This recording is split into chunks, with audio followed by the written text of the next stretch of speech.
12 years on the free lunch program. 47 times my meal ticket ended up in Whitney Ashmore's trash. I counted. Yesterday, I signed the term sheet to buy her father's company for $187 million. She walked into the conference room this morning, smoothed her hair, and didn't recognize me. So I let her keep talking. Before we continue, please subscribe to the channel and let me know in the comments where you're listening from tonight. Now let me take you back to where this story began. It was a Friday morning in November. The 32nd floor of Promenade Tower in Midtown Atlanta. 16 people around a walnut conference table that my CFO, Teresa Park, had insisted we order from a Charleston millwork shop the year we hit 100 locations. Teresa believes that the rooms where decisions are made should reflect the values of the decisions. The table was 18 feet long, hand-finished by a man named Reuben, who is 63 and the third generation in his shop. I bought a table from a man whose family had been making them since 1958. Whitney would have bought one from a catalog and called it Curated. I am, in retrospect, going to admit that I had thought about the table a lot before that meeting. Davis Whitlock, my closing attorney, 41, came over from Sullivan and Cromwell 2 years ago to be my general counsel, was on my left. Teresa was on my right. 3 Hartwell board members sat at the back wall observing. Our M&A team, 4 young analysts who had been living inside Carolina Plate's books for 47 days, sat in the second row along the long wall. Across the table from us, Carolyn Ashmore, founder and CEO of Carolina Plate Company, 68 fourth generation Greenville. Brent Cantrell, his CFO, 38. 3 Carolina Plate attorneys, 1 board member. And last to walk in, Whitney Ashmore Cantrell, 35, Director of Brand Development at Carolina Plate, married to Brent for 6 years, daughter of Calvin, 6% equity holder by gift from her father at age 21. Whitney took the chair directly across from me. She was wearing a winter cream actress dress and the pearl earrings her grandmother had given her when she was 16. I knew those earrings. I had stared at them across a cafeteria table for 4 years. She set down a Bottega Veneta tote on the empty chair beside her. She crossed her legs at the ankle, the way the Briarwood etiquette tutor had taught us all in 8th grade. She looked at me directly across the table. She smiled the polite, slightly distant smile of a woman meeting her father's business counterpart for the first time. She did not recognize me. I want to say this clearly because it is the single thing this story turns on. 16 years had passed. I had been at the closing meetings for 2 boutique acquisitions in 2022 and 2024. Carolina Plate's people had been told my full name, my title, my photograph. There had been a profile on me in the Atlanta Business Chronicle the spring before. Calvin Ashmore had Googled me himself. He told me later that he had recognized me from a photograph of one of the food trucks. His daughter, who had spent 4 years calling me the charity case at the lunch table, his daughter had not done her homework. Or perhaps she had, and had not believed it. The room settled. Davis handed me the working binder. Teresa called the meeting to order. We were 5 minutes from signing $187 million in cash and stock. Calvin was the only one across the table looking at me with any real curiosity. He had been wanting to meet me for 6 months.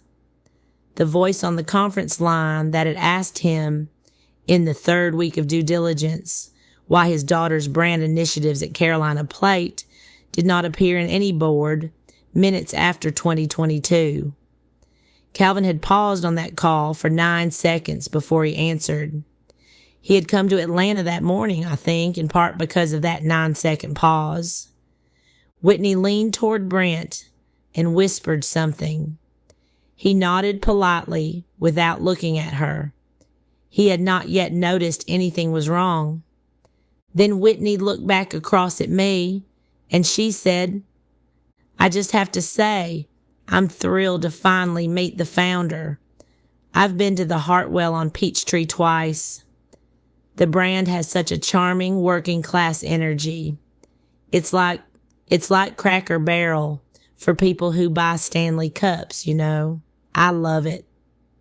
3 of my Hartwell board members shifted in their seats. One, Marcus Reed, our chair, 61, retired from J.P. Morgan, looked at me with an expression I could not read in the moment, but understood later. He was watching me decide what kind of woman I was going to be in that room. Brent felt it. He didn't know why he felt it, but he felt it. His hand moved a 1/4 inch toward Whitney on the table. Calvin didn't feel it. He was a generation past noticing working class energy as a phrase. He registered it, dismissed it as small talk, and waited to sign. I counted to 47 seconds in my head. I have done this before. I did it the first time when I was 13, and Whitney told the cafeteria line at Briarwood loud enough for the table behind me to hear that scholarship girls eat last. I didn't speak then. I counted to 47, ate my pulled pork, and walked back to homeroom. This time at 47, I closed my binder. I set my hands flat on the walnut. I said, "Whitney, forgive me. I should have said this when you came in. We knew each other at Briarwood." Her face did the thing I had waited 16 years to say. She tried to place me. She failed. Her eyes dropped to the brass placard in front of me, Carolyn Hartwell, founder and chief executive officer, and lifted slowly back to my face. The recognition took 7 more seconds. She said, "Oh my God." She said it 3 times. The first time, it sounded like a question. The second time, it sounded like an accusation, as if I had done something improper by being in the room. The third time, she said it under her breath, and her hand drifted to her mouth. Brent's hand closed around her wrist. He had figured it out. He had figured out all of it. Calvin looked at his daughter, then at me, then back at his daughter. He had been a CEO for 46 years. He knew exactly what had just happened in his deal. I did not say anything else. I let the room recalibrate around what I had just done. I was born in Anderson, South Carolina. Population 30,000. 40 miles south of Greenville along Interstate 85. My father, Edmund Hartwell, was a maintenance foreman at Bigelow Sanford, the old textile mill on the south side of town. He had worked there since he was 19. He had a chipped tooth from a fight in the mill parking lot in 1991 that he never had fixed because he said the dental plan only covered emergencies. He died in March of 1999 when I was 9 in a loom accident that the insurance settlement called an industrial incident. The settlement paid for his funeral, our mortgage for 14 months, and exactly $108,000 in a structured annuity that paid out to my mother across 12 years. My mother, Janelle Hartwell, took a night shift at the Buy Low Grocery on East Greenville Street 6 weeks after my father was buried. She was 32 years old. She cleaned the meat counter floor between 11 p.m. and 7 a.m. for $9.85 an hour. She drank coffee from a thermos that my father had bought her in 1995. She came home in time to put me on the school bus slept while I was at school, and was back at Buy Low by 10:45 p.m. For 12 years, I qualified for free school lunch. From kindergarten in 1995, when my father was still alive, through the end of high school, the federal subsidy in 2002 was 40 cents per meal. The county added 11. I didn't buy a school lunch with my own money until I was 23 years old. In 6th grade, my math teacher, Mr. Calderon, a Cuban man who had taught middle school for 26 years in Anderson before he retired in 2014, pulled my mother aside at parent-teacher conferences in October of 2003. He told her that I had a mathematical mind that did not belong in Anderson Public Schools. He told her about a scholarship program at Briarwood Preparatory in Greenville. He told her the deadline was December 1st. He told her he would write the recommendation. My mother said, "We don't have the money for the application fee." Mr. Calderon said, "It's $200. I'll pay it." He did pay it. He sent the check from his personal account in November of 2003. I didn't know about this until 2017, when his widow sent me the canceled check after his funeral. She thought I would want to see it. I tested into Briarwood in February of 2004. I started 9th grade in August of 2005. Full scholarship, tuition, books, uniform, transportation supplement. The supplement covered a city bus to Greenville and a second bus that dropped me half a mile from the campus gate. The bus did not run before 7 a.m. I walked the last half mile at 6:45 every morning for 4 years.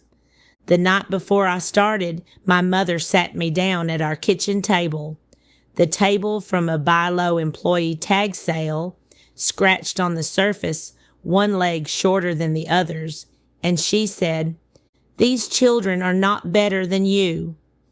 Their money is not your business. Your books are your business.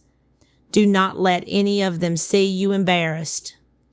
I did my best. I will not pretend I did it well. Briarwood Preparatory occupies 47 acres on the north side of Greenville. Brick ivy white columns. Founded 1924 by a Greenville textile heir who believed his daughters should not have to attend public school with mill children. The mascot is a stag. The annual tuition in 2005, when I started, was $22,400. In 2025, it is $47,000. The school admits fewer than 15 scholarship students per class. I was one of them. Whitney Ashmore, Whitney Cantrell now, after she married Brent in 2019, was in my homeroom from day one. Her great-grandfather had given Briarwood the science wing in 1968. Her grandmother had given it the library renovation in 1992. Her mother sat on the board. Whitney was, by the standards of 14-year-olds, beautiful, pale skin, light brown hair that her mother's stylist trimmed every 6 weeks, a way of laughing that suggested she had practiced it. She wore the pearl earrings at school despite the dress code, because the dress code did not apply to families who had given the science wing. She figured out within the first 3 weeks that I was a scholarship student. At Briarwood, scholarship students had a different lunch card, identical to the regular cards in every way, except a small green stripe down the side. The stripe was, the administration told us, for internal accounting purposes. It is a thing schools tell you when they have built an architecture for humiliation and need to pretend they have not. Whitney's small group, 5 other girls, they called themselves the Briarwood Six, though they did not invent the name and certainly never said it in front of teachers, figured out the green stripe by the end of October 2005. Between September 2005 and May 2009, my green stripe lunch card was taken from my locker, lifted from my tray, thrown into trash bins, and replaced with a forged regular card, no less than 47 times. I know it was 47 because I kept a small spiral notebook in the inside pocket of my uniform blazer, and I made a tick mark every time. The 47 count is not a poetic flourish. It is a clerical record. I still have the notebook. Once, March of my sophomore year, Whitney took my card during second period gym, walked to the cafeteria 40 minutes before lunch, and asked the cafeteria coordinator if she could pay for a friend's meal with it. She wanted, she said, to be a good Christian. The coordinator was new, didn't know Whitney, ran the card through. Lunch started. I went to the cafeteria with no card. The coordinator told me, with the calm efficiency of a woman following her job description, that I had already eaten my lunch. I had not eaten my lunch. The cafeteria worker behind her, Joanne Reyes, who had worked the line at Briarwood for 19 years by that point. Joanne Reyes looked at me, looked at the coordinator, looked at her own watch, and said she didn't come through. She's been with me on the loading dock for 10 minutes. The card was used by someone else. It was a lie. I had not been on the loading dock. I had been on the bench outside the gym, pretending to read. Joanne walked me through the line and ladled extra pulled pork onto my plate. She did not say what she had done. I did not thank her until the next day. After that day, she said one sentence to me every time I went through her line for the rest of high school. She said, "Eat, use your brain, get out of here." I sent her a Christmas card every year of my adult life, 16 Christmas cards. The 17th I delivered in person. We will come back to Joanne. Whitney never once told her father. I think she assumed I would. I never did. My mother was working 68 hours a week to keep me in books that her health insurance, the kind of health insurance you have at a grocery store, at $9.85 an hour, did not pay for. I did not have time to bring my mother into a fight over lunch tickets. I graduated Briarwood in May 2009, valedictorian. Full merit scholarship to the Wharton School at the University of Pennsylvania. I gave a graduation speech the families of the Briarwood Six did not enjoy. I did not name anyone. I did say, there are people in this room who were built for kindness, and there are people in this room who were built for politeness. The two are not the same thing. Whitney's mother, sitting in the third row, did not clap. Whitney clapped politely, twice, then stopped. Wharton was 4 years. I worked 20 hours a week during the school year, initially at the Penn Library, then sophomore year as a research assistant in the marketing department. Summers, I worked at the Coca-Cola Company in Atlanta in the brand strategy group on a recommendation from a Wharton professor whose son I had tutored in calculus. I graduated in 2013 with 2 job offers from investment banks and one from a fast casual restaurant group in Charlotte. I took none of them. I had spent 2 summers in Atlanta watching how Southerners actually eat. Not what New York food writers thought Southerners ate, but what people lined up for on a Tuesday at noon in Decatur. Pulled pork, collards that did not pretend to be sophisticated, sweet tea that did not pretend to be unsweet, a plate that did not insult the people who had been making it for 200 years.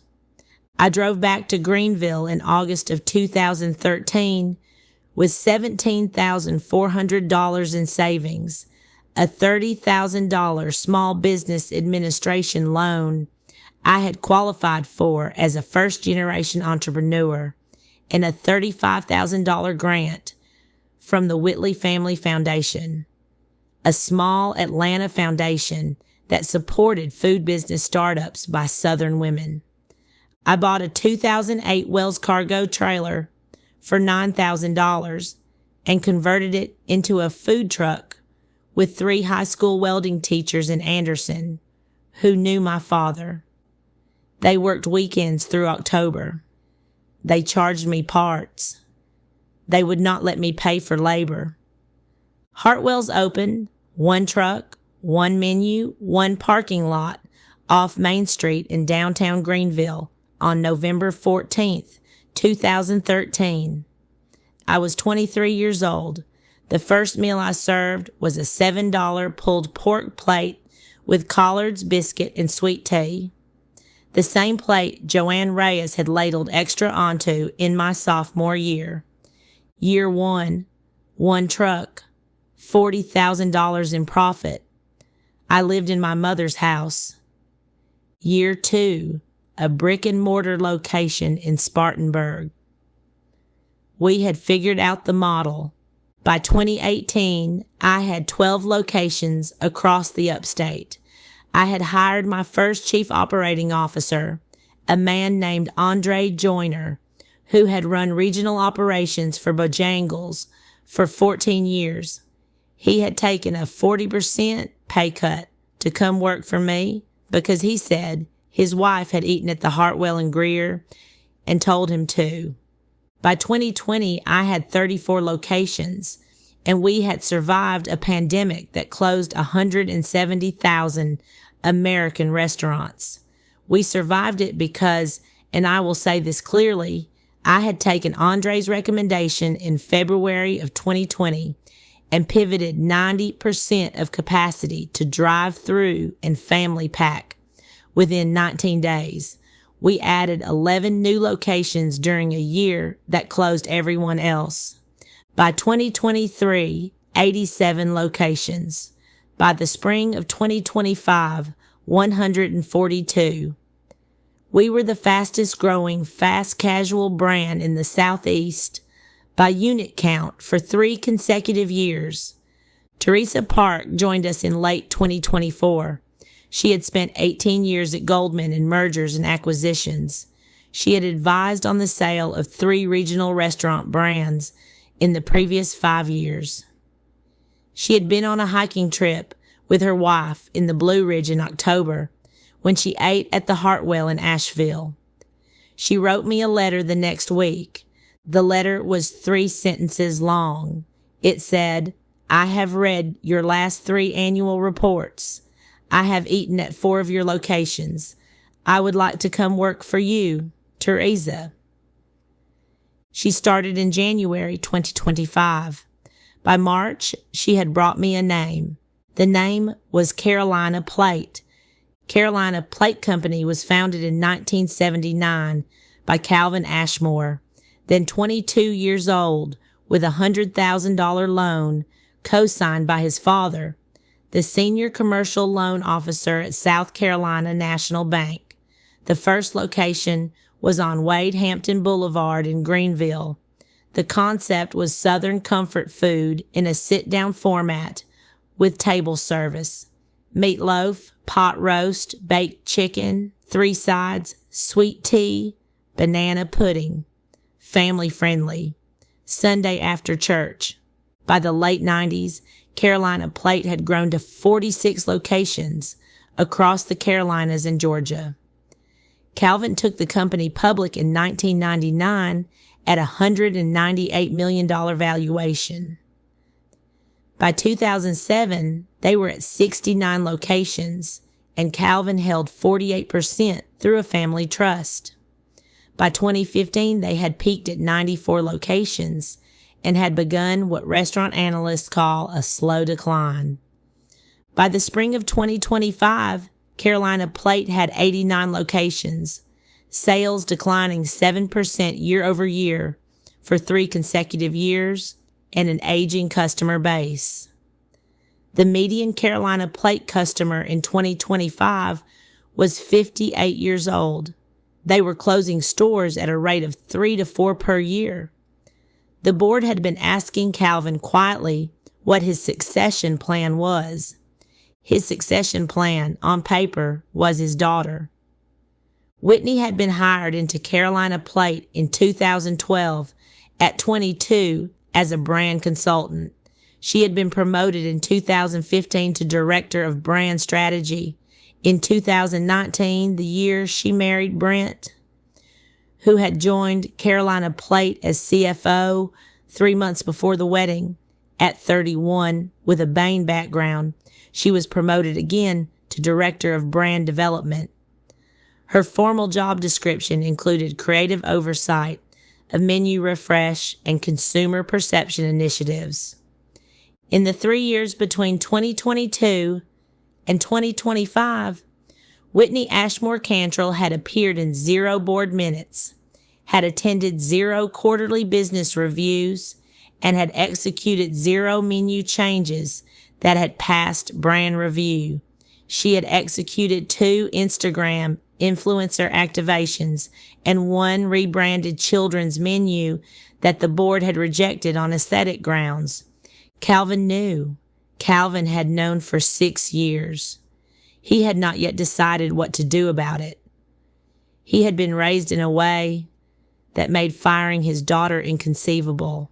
In February 2025, he reached out very quietly through Goldman Sachs to indicate that he might consider an offer. Teresa flagged it on a Wednesday morning in March, sitting in my corner office on the 32nd floor with a cup of coffee. She slid a printed brief across the table. She said, "This one is interesting." I read the brief. I did the thing I do when I am considering whether to seriously pursue a thing. I sat for 22 seconds, looking out the window, doing nothing. Then I said, "Run the model." I did not tell Teresa about Whitney. I do not believe in mixing personal history into business decisions.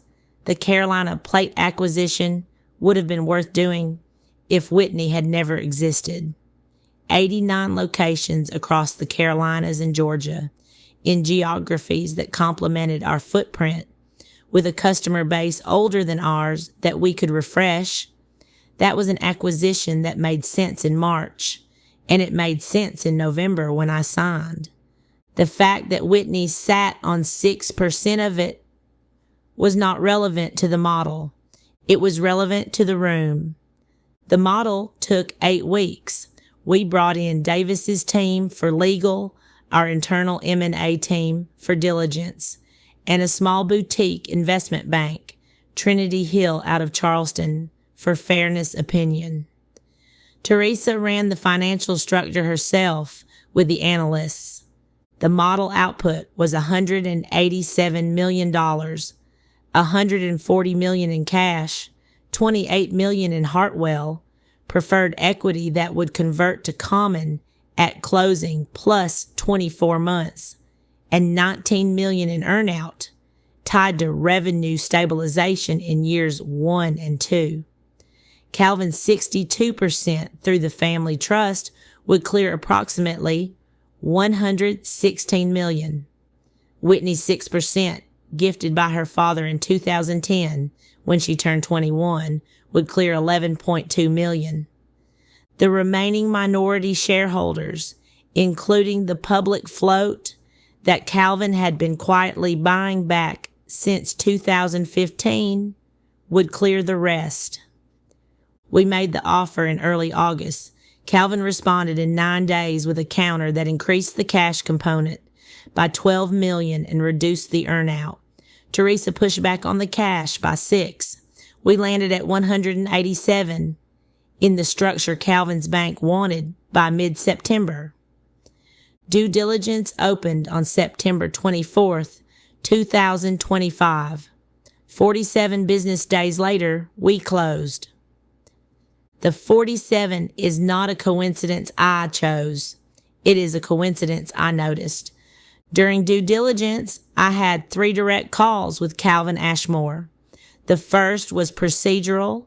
The second covered organizational structure. The third was the one in which I asked him in week 3 why his daughter's brand initiatives at Carolina Plate did not appear in any board minutes after 2022. He paused for 9 seconds. He said, "My daughter has not been particularly active in the operational side of the company." I said, "Will she be active in the operational side of the post-acquisition company?" He said, "That will be your decision." I said, "Thank you for the clarity, Calvin." He said, "And I want to record this exactly." He said, "You should know that my daughter is in many ways a different person from her mother." It was the closest thing to an apology Calvin Ashmore was capable of, in advance, to a person he had not yet realized he was apologizing to. I do believe Calvin Ashmore is a decent man. I have met him 3 times since closing. He is not responsible for his daughter. He is responsible for what he tolerated. He knows the difference. Brent Cantrell, the CFO, was on every diligence call. He never spoke unless I asked him a direct question. When I asked, he answered with precision and without spin. He was a good CFO who had taken a job that made him a son-in-law. I think he had known by 2022 that he had married into a family business he could not run with his wife, and a family business he was not allowed to run without her. He did the financial work and waited. He had no idea who I was. He had also never asked. That, too, was relevant in a way he did not know yet. The closing meeting was scheduled for Friday, November 14th, 2025 at 9 a.m. on the 32nd floor of Promenade Tower. Whitney's attendance was a formality. 6% shareholders are not required to be physically present at closings. She came because Brent insisted and because Calvin had said in a family dinner the Sunday before that he would appreciate if the family showed up. She came expecting to sign a paper, smile for a photograph, and collect $11.2 million. She did not come expecting to see me. We have already arrived at the moment in the boardroom. I have already told you the comment Whitney made, the working class energy line, the Cracker Barrel and Stanley Cup line, the small laugh after it. I have already told you that I counted to 47 seconds and that I closed my binder and that I said her name across the table. What I have not told you is what happened in the next 9 minutes. After Whitney said, "Oh my God," 3 times, after Brent's hand closed around her wrist, after Calvin looked at his daughter for what I think was the first honest time in many years, Calvin spoke first. He said, "Carolyn, I owe you an apology that I am 16 years late in giving. I didn't know." Calvin Ashmore did not know. I have to be careful here because I want to be fair to the record. Calvin had been told in the spring of 2007 by a woman named Joanne Reyes that his daughter was bullying a scholarship student at Briarwood. The cafeteria worker walked into the Briarwood headmaster's office, said her piece, and asked the headmaster to inform Calvin Ashmore as a major donor. The headmaster did inform Calvin. Calvin asked Whitney about it that night. Whitney told her father, with the particular tearful certainty that 15-year-old girls can wield, that the scholarship student, me, had been the aggressor, that I was difficult, that Joanne Reyes had a personal vendetta because Whitney had reported her to the headmaster for serving 2 small portions to her friends. Calvin had not investigated. He had accepted his daughter's account. That was, he told me later, the worst thing he had ever done as a parent. I said in the boardroom to him, "Thank you, Calvin. I accept the apology. We can talk about it another time." I did not look at Whitney while I said it. Then I said to the room, "I would like to make a small change to the closing." Davis Whitlock looked at me. Teresa Park looked at me. Marcus Reed, my board chair, looked at me with the same expression he had been wearing for the last 7 minutes. I said, I would like to ask Ms. Joanne Reyes to join us.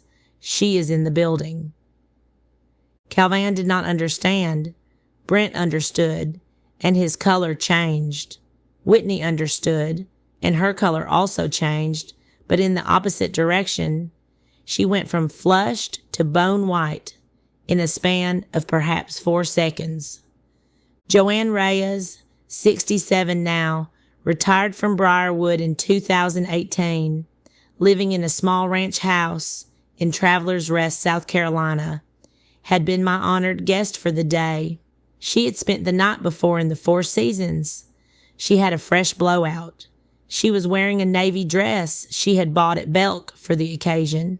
She was sitting in our reception area on the 32nd floor with a cup of coffee and a copy of Southern Living magazine. Davis stepped out and came back with her. She walked into the boardroom slowly. Her right knee has been bad since 2016. She had been told who would be in the room, and she had agreed to come anyway. She looked at Whitney across the table. Then she looked at me. Then she said the same sentence she had said to me every weekday for 4 years, from 2005 to 2009. Eat, use your brain, get out of here. Then she sat down. After Joanne sat down, I said the next thing I had prepared. I said, Whitney, I want to offer you a choice. The closing is going to happen today. The deal does not depend on you, but your position at Carolina Plate, post-closing, does depend on me. I let her listen. I did not need to make this a long speech. I said, option 1. You retain your title, Director of Brand Development, at Carolina Plate for 12 months under Hartwell ownership. You report to our Chief Brand Officer, Andre Joyner. You attend every quarterly business review. You contribute to 2 menu refreshes. At the end of 12 months, your performance is reviewed against documented goals. If you meet them, you stay. If you do not, you do not. I paused. Option 2, you take your $11.2 million at closing. You walk out of this room a wealthier woman than you were when you walked in.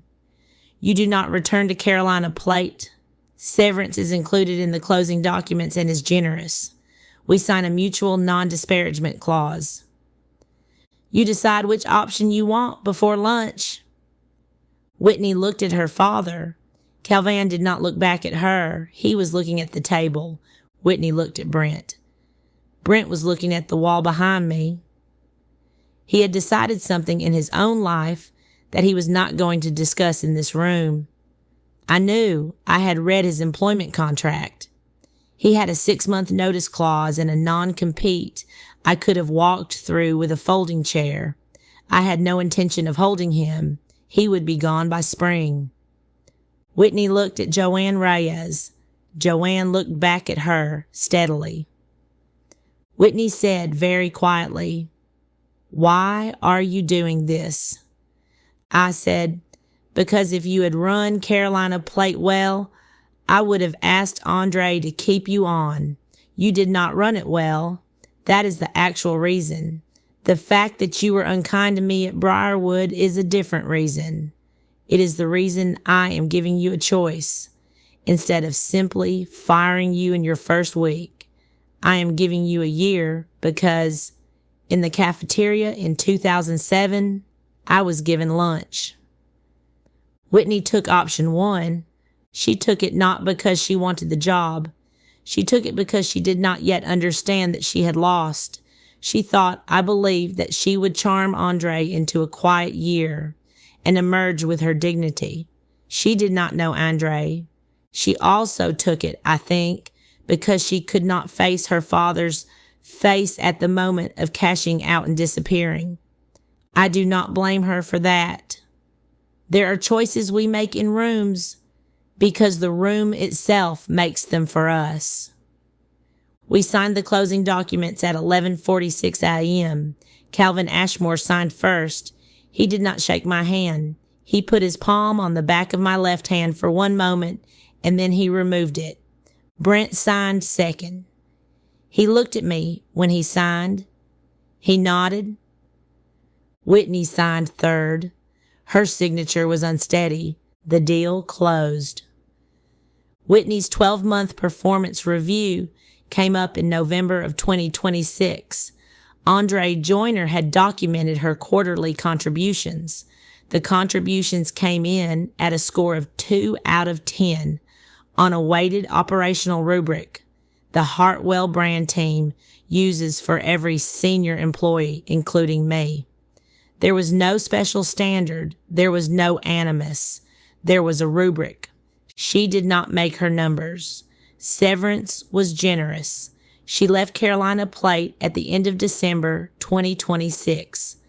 Brent had given his notice in April. He took a CFO role at a fintech in Charlotte that paid him less and made him visibly happier. They were divorced by the following summer. It was, by all accounts, civil. Calvin Ashmore retired in March 2026 with $116 million in cleared cash and stock. He bought a house on Pawleys Island. He sent me a Christmas card every year for the rest of his life. He died in 2031. His widow wrote me a letter that I keep in my desk. Joanne Reyes lives in a Hartwell-funded retirement community outside Asheville. She is 73. She still calls me on my birthday. My mother, Janelle Hartwell, 62 now, retired from Buy Low in 2024, still lives in the house on East Whitner Street in Anderson. I bought her a different house in 2019 on a quiet street in Greenville. She refused to move. She said, "This is the kitchen I raised you in." I bought her a new dishwasher every Christmas instead. She accepts the dishwashers. 47 tickets. 12 years on the free lunch program. $187 million. I did not buy Carolina Plate because Whitney bullied me. I bought it because she was not going to run it well. The fact that she bullied me only made the closing meeting more interesting. That's all.